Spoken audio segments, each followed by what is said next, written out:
There's a moment in every man's life when the world stops pretending to care. No fanfare, no announcement, just silence where you expected support. And most guys never recover from it. Picture this. You're going through something heavy. Maybe it's work stress that's eating you alive. Maybe it's a breakup that gutted you. Maybe it's just life piling on so hard you can barely breathe. So, you reach out. You call that friend who always says, "I'm here for you, man." You text the family group chat. You drop hints on social media. You wait and wait. And the silence is so loud it hurts. Nobody's coming. Nobody's checking in.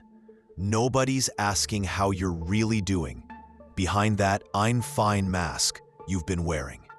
They're all too busy with their own stuff, their own problems, their own lives. And that's when it hits you like a truck. You're completely, utterly, devastatingly alone. Here's the uncomfortable truth nobody talks about. Have you ever noticed how the world expects men to be emotional support pillars for everyone else? But the moment we need that same energy back, suddenly everyone's too busy, too tired, too overwhelmed with their own stuff. Let me tell you what really happens in that moment of realization. It's not just disappointment. It's not just feeling let down. It's the complete collapse of an illusion you didn't even know you were holding on to. The illusion that the world gives a damn about your inner struggles. Most men spend their entire lives operating under this unspoken contract. Be strong for others, and others will be strong for you when you need it. Be the shoulder to cry on, and someone will offer you theirs. Be the problem solver, the emotional rock, the guy who always has his shit together. And surely someone will notice when you're falling apart. But here's the reality check that hits harder than a cold shower at 5 a.m. That contract was never real. It was a fairy tale you told yourself to make sense of why you kept giving and giving and giving. Nobody signed that contract with you. Nobody agreed to those terms. You were operating in a fantasy while everyone else was living in the real world. Viktor Frankl, who survived the Nazi concentration camps, wrote something that cuts straight to the bone. Everything can be taken from a man, but one thing, the last of human freedoms, to choose one's attitude in any given set of circumstances. But here's what Frankl understood that most men don't, that freedom only becomes real when you stop expecting anyone else to care about your circumstances in the first place. Think about it. Frankl was in hell on earth, watching people die around him, starving, freezing, losing everything that mattered. And nobody was coming to save him. Nobody outside those walls gave a damn about his suffering. But instead of breaking him, that complete absence of external support forced him to find something unbreakable inside himself. That's not philosophy. That's survival. The same pattern shows up everywhere in history. Every great man who ever accomplished anything meaningful had this moment. The moment when he realized he was flying solo, and instead of crashing, he learned to soar. Napoleon got exiled. Churchill got politically destroyed before he saved Britain. Tesla died broke and alone. And every single one of them had to face the same hard truth. Nobody cares about your potential, your dreams, or your struggles until you make them impossible to ignore. But most guys today never get past the shock of that realization. They get stuck in the anger phase, bitter about how unfair it all is. Or they sink into depression, convinced that if nobody cares, nothing matters. Or they go the opposite direction and become people pleasers on steroids, desperately trying to earn care and attention by being even more useful to everyone else. Here are 3 brutal truths that most men never accept. First truth: your emotional needs are not anyone else's responsibility. I know that sounds harsh, but think about it for a second. When you were growing up, maybe your mom handled your emotional world. Maybe you had friends who always seemed to care. Maybe you had girlfriends who made you feel seen and understood. But here's what nobody told you. All of that was temporary. All of that was circumstantial. None of it was guaranteed to last forever. The moment you start expecting other people to manage your emotional well-being, you become a burden. Not because you're weak, but because you're asking them to do a job that was never theirs to begin with. Think about the men you respect most. Do they walk around expecting emotional support from others? Or do they handle their own internal weather and show up strong for the people they care about? Second truth: most people are drowning in their own problems and have nothing left to give you. This isn't personal.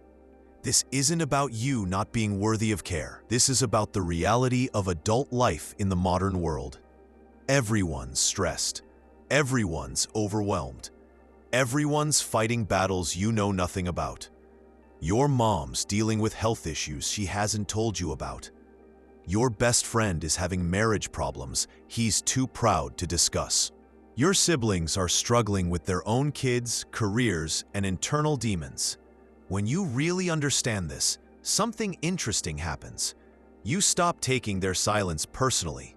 You stop interpreting their absence as rejection. You start seeing it for what it is: proof that everyone's in survival mode, just trying to keep their own heads above water. Third truth: the men who seem to have the most support are the ones who need it least. There's a weird paradox in human relationships. The needier you are, the more people pull away. The more self-sufficient you become, the more people want to be around you. It's not fair, but it's consistent. Women are attracted to men who don't need them. Friends gravitate toward guys who aren't constantly venting about their problems. Family members respect the one who has his life together, not the one who's always asking for help. This isn't about being cold or emotionally unavailable. This is about understanding that strength attracts support, while weakness repels it. When you stop needing constant validation and emotional rescue, people start offering it freely. But by then, you don't need it anymore. That's the paradox that changes everything. So what happens if you don't learn this lesson? What's the cost of staying stuck in that moment of realization, waiting for someone to care? You become a ghost, not literally, but emotionally. You start going through the motions of life while secretly resenting everyone around you for not seeing your pain. You show up to work, to family dinners, to social events, but you're not really there. You're stuck in this loop of disappointment and bitterness, watching other people live their lives while you wait for someone to notice you're barely surviving yours. I've seen this happen to guys in their 30s, 40s, even 50s, still angry at their parents for not understanding them, still bitter about friends who didn't show up during their dark moments, still resentful toward women who didn't love them the way they needed to be loved. They carry this invisible weight everywhere they go, and it shows. People can sense that energy from a mile away, and it makes them want to keep their distance. The worst part? You start proving yourself right. Your bitterness pushes people away, which confirms your belief that nobody cares, which makes you more bitter, which pushes more people away. It's a downward spiral that can last decades if you let it. But here's what you need to understand. That spiral isn't permanent. It's a choice you're making every single day. You're choosing to stay stuck in that moment of disappointment instead of using it as fuel to build something better. Let me tell you what to do instead. And I'm not talking about some feel-good that sounds nice but doesn't work. I'm talking about practical steps that will fundamentally change how you move through the world. First step, stop expecting people to read your mind. This is huge. Most guys think that if people really cared about them, they'd automatically know when something's wrong. They'd sense the stress, the sadness, the struggle, and they'd reach out without being asked. But that's not how the real world works. People aren't mind readers, and even the ones who care about you most are dealing with their own mental noise. If you need something, ask for it directly, not hints, not passive-aggressive social media posts, not dramatic silences hoping someone will notice. Use your words like an adult. Call your friend and say, "Hey, I'm going through some tough stuff and could use someone to talk to. Do you have an hour this week?" Most people will say yes, but they can't say yes to a request they never received. Here's the key. Ask without attachment to the outcome. If they can't help, that doesn't mean they don't care. It means they can't help. Don't take it personally. Thank them for being honest and move on to the next person. Or better yet, handle it yourself. Second step, become your own emotional first responder. This is where real strength begins. Instead of waiting for someone else to validate your feelings, comfort your fears, or solve your problems, you learn to do it yourself. And I don't mean suppressing everything or pretending you don't have emotions. I mean developing the skills to process them on your own. When something hits you hard, don't immediately reach for your phone to call someone. Sit with it first. Feel it fully. Ask yourself what this emotion is trying to tell you. What action does it want you to take? What boundary does it want you to set? What change does it want you to make? Most of the time, the answer is right there if you're brave enough to listen. Start keeping a journal, not for anyone else to read, but for you to download your thoughts and see them clearly. Write about what happened, how it made you feel, and what you're going to do about it. This simple practice will teach you more about yourself than years of therapy or hours of venting to friends. Third step, build your own support network, but do it strategically. This doesn't mean becoming a hermit. It means being intentional about who you let into your inner circle. Stop trying to get emotional support from people who've proven they can't or won't provide it. Your drinking buddies probably aren't the right guys to discuss your existential crisis with. Your family might not be equipped to handle your deepest fears and insecurities. Instead, find one or two people who've proven they can handle real conversations without trying to fix you or judge you. Maybe it's an older mentor who's been through similar struggles. Maybe it's a therapist who's trained to help people process difficult emotions. Maybe it's a buddy who's also working on himself and understands the value of deep, honest communication. But here's the crucial part. Show up for them the same way you want them to show up for you. Be the friend you wish you had. Listen without trying to solve. Support without expecting anything in return. This isn't about keeping score, but it is about creating relationships based on mutual respect and genuine care. Fourth step, use your pain as raw material for growth. This is the hardest one to accept, but it's also the most powerful. That moment when you realized nobody was coming to save you, that wasn't the end of your story. That was the beginning of your real life. That was the moment you stopped being a boy waiting for rescue and started becoming a man who could rescue himself. Every great man has a story like yours. The difference between the ones who thrive and the ones who never recover isn't the absence of pain. It's what they did with the pain they couldn't avoid. They used it as fuel. They let it burn away everything that wasn't essential and forge something stronger in its place.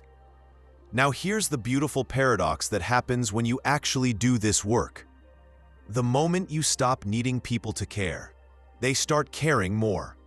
When you stop being desperate for attention, you become magnetic.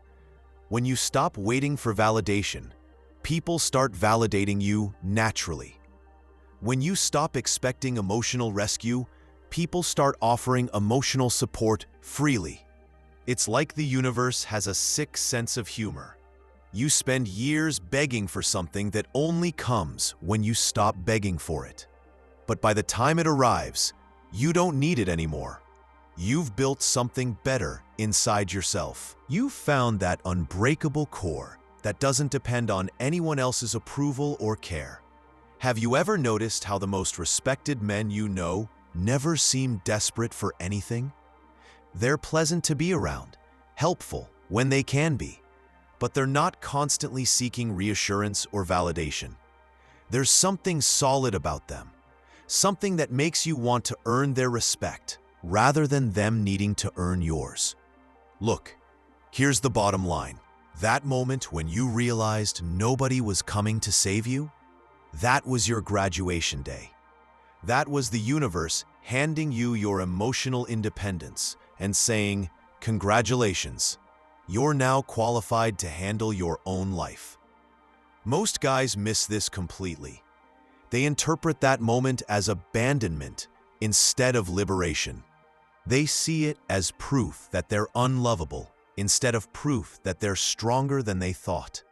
They spend years trying to go back to a time when someone else was responsible for their emotional well-being, instead of stepping forward into the freedom of being responsible for themselves.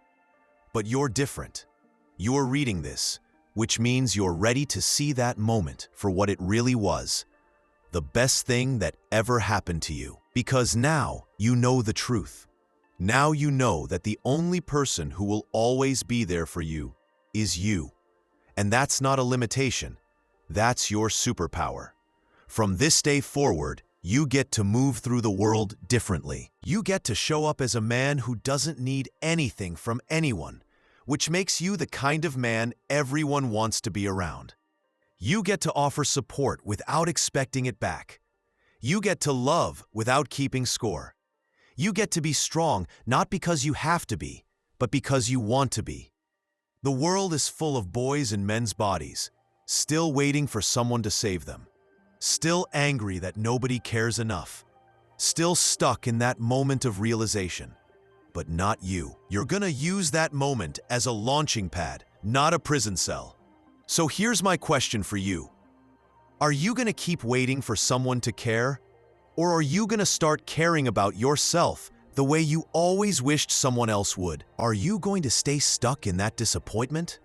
Or are you going to use it as fuel to build the life you actually want? The choice is yours. It always has been, but now you know it. If this hit home for you, hit that subscribe button and turn on notifications. There's more truth where this came from, and something tells me you're ready to hear it. Make sure you watch the next video that pops up. Trust me, you're going to want to see what we're talking about next. Until then, take care of yourself, because at the end of the day, that's your job, not anyone else's. See you in the next one.